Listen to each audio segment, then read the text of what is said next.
Today we are going to begin our statistics unit with a little bit of an introduction. So we are going to talk about sampling and bias, which most of you have talked about before in previous math classes, just maybe in a little bit different way than you have before. We've got two learning goals. We want to be able to identify statistical populations and samples. There's a difference between those two things, and you need to make sure that you can identify something that's a population versus something that is a sample. Then we also need to be able to classify samples and identify potentially biased samples. So, a couple pieces of background information, some definitions.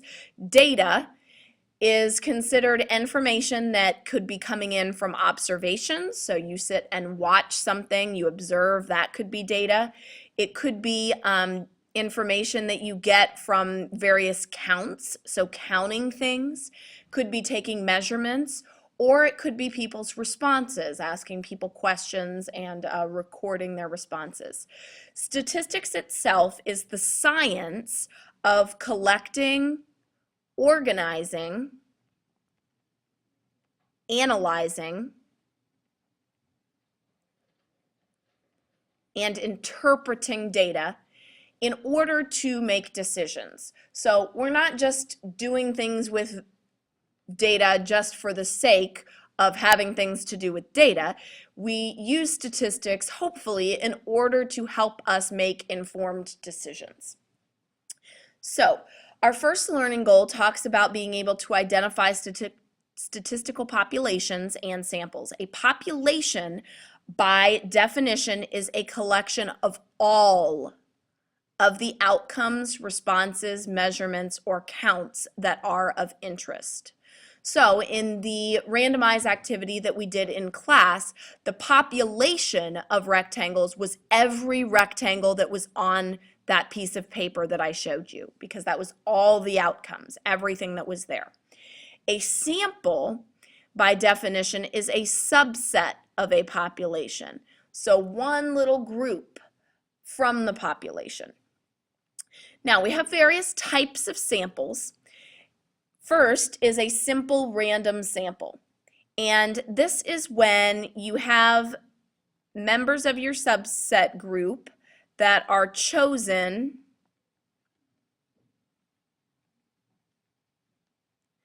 in a way that gives all an equally likely chance of being selected.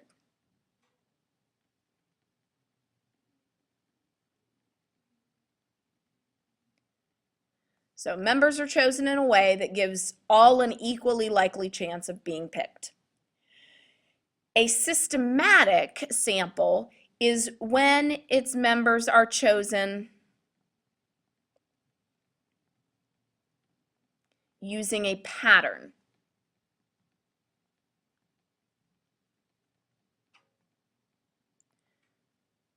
So if I chose the rectangles selected by people whose birthdays were in all of the even numbered months, I used a pattern to help decide what my sample was going to be.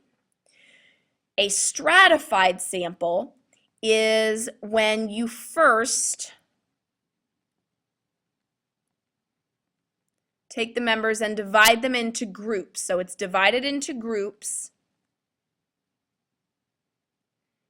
And then members are chosen randomly from each of those groups.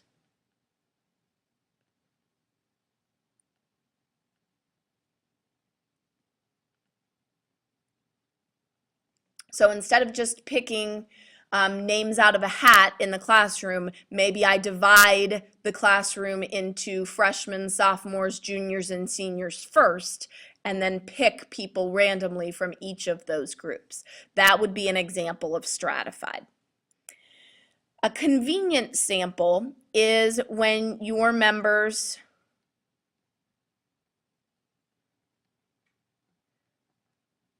are chosen because they're easily accessible.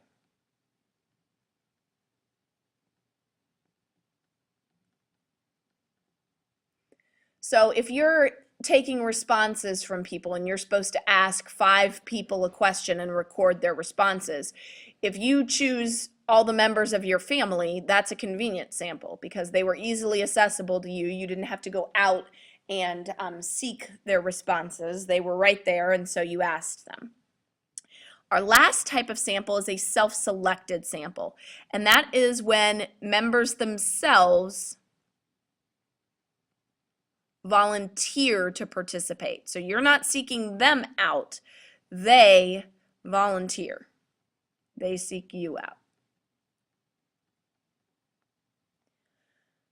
Okay, so that's all of our different types of samples, and different courses maybe have a little bit different names for some of these. Some of them call, self-selected a volunteer sample, so on and so forth, but basically the same types of descriptions.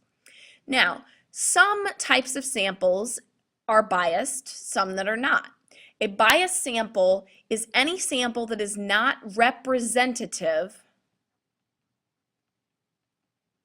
of a population. And within not being representative of a population, there are some categories that are commonly found in biased samples. Not in all of them, but in a lot of biased samples, you have a sample that is underrepresented, which means that one or more parts of a population are left out.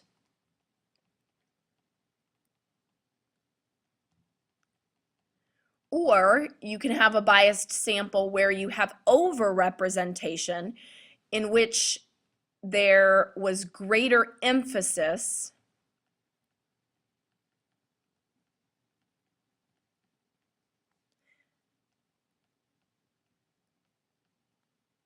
placed on one or more parts of a population.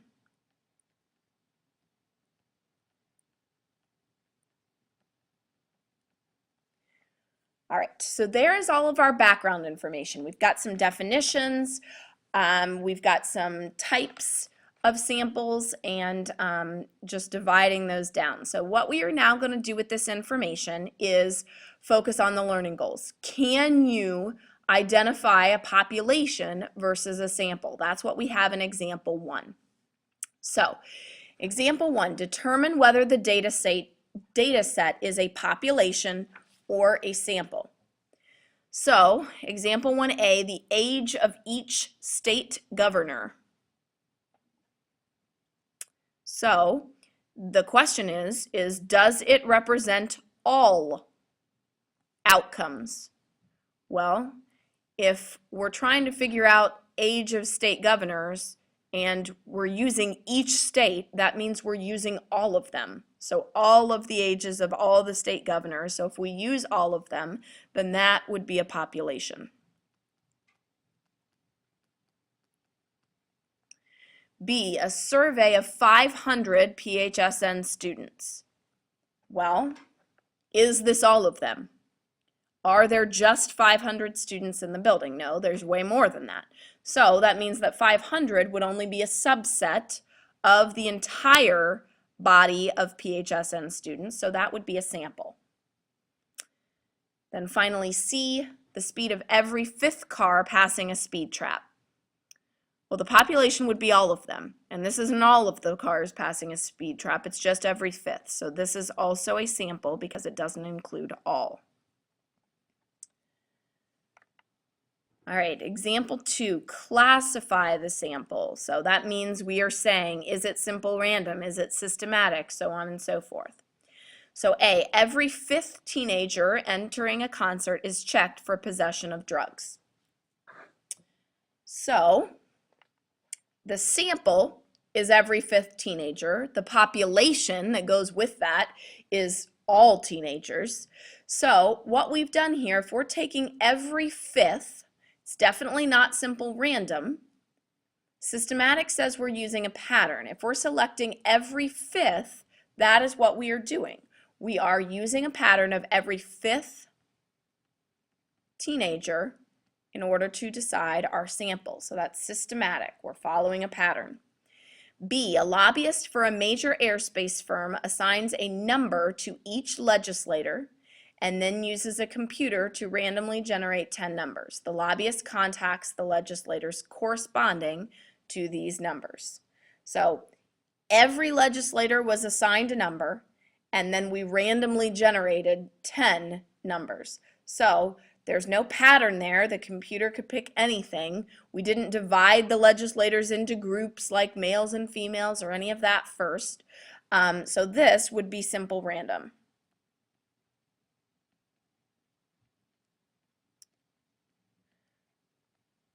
All right, I'd like for you to try to classify C and D here. So take a minute, pause it, try to do C and D, and then unpause it to see if you've gotten it correct.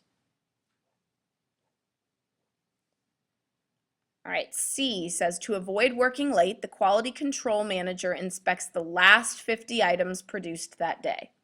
So quality control is supposed to inspect, the product, make sure that it's up to par, and they're just inspecting the last 50, so didn't look at anything from before that.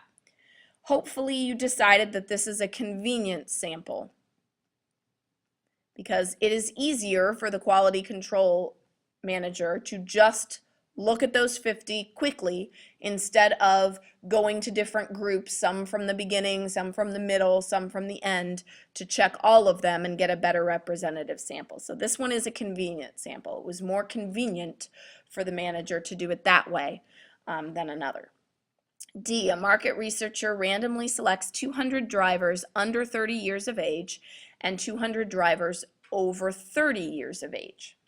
Now, I always get people, whenever they see the word random, that they put simple random. This is not simple random. This one is stratified because you first divided the population of drivers into two groups, those under 30 years of age and those over 30 years of age. So this is not simple random, this is stratified because we put them into groups first before we randomly selected from the groups. All right, last one, example 3. Decide whether the sampling method could result in a biased sample. Explain. Says the members of the drama club want to know how much students are willing to pay for a ticket to their production. So we've got a big production coming up here. So they want to know how much students are willing to pay to go to the student matinee. So they decide that each member of the club should ask 5 friends what they would be willing to pay. So would you be willing to pay if it was $5? Would you still be willing to pay if it was $10? So on and so forth.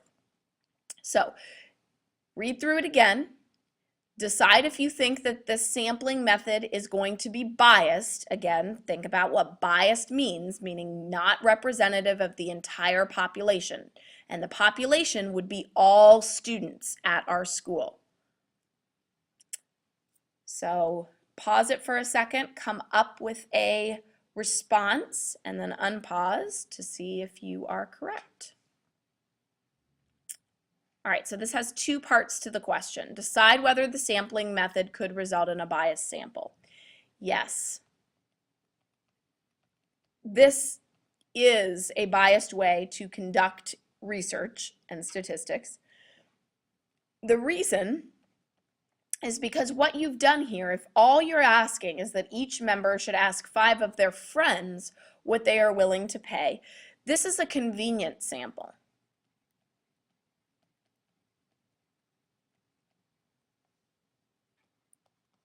The convenience of only asking friends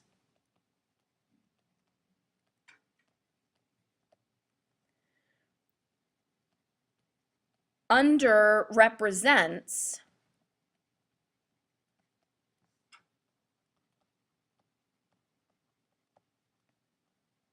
students who don't know someone in the production.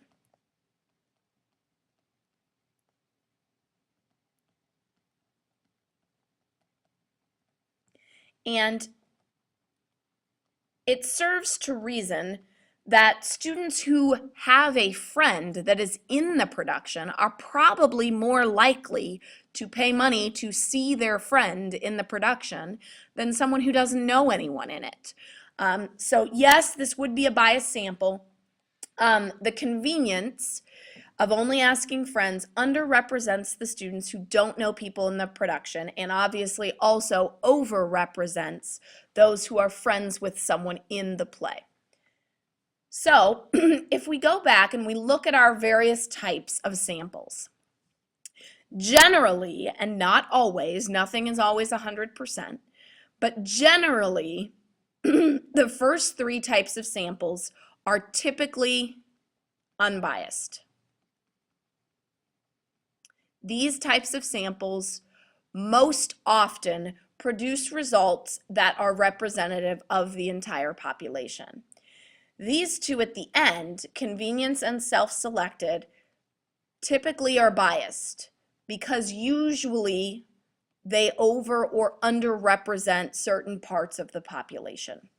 And as we do more examples throughout this unit, you'll see more and more how that happens. But for now, we're going to say that typically simple, random, systematic, and stratified are usually unbiased and better ways to conduct research and produce samples than a convenience or a self-selected sample, which is typically biased.